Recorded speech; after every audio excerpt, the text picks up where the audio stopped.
Hello everyone and welcome back to another video from Finance and Crypto Guide. In this video, I'm going to show you how to activate your debit card on TD Bank. So let's get started right away.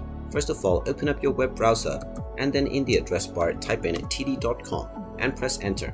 You will now be taken into the official website for TD Bank. Now in order to activate your debit card, first you will need to log in. Choose your account type from personal, small business, commercial or investing from the top section and you will see the login portal now. Just click on your appropriate login portal from the login section and you will be taken into the login page. Now go ahead and type in your credentials such as your username that you have set up while creating your account or your access card number.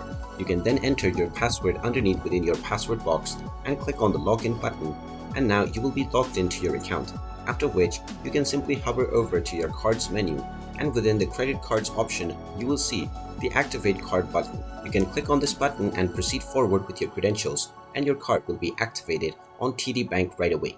And there you have it. That is how easy it is to activate your debit card on TD Bank. If you find this video helpful, make sure you hit that like button and subscribe to our channel if you haven't done so already.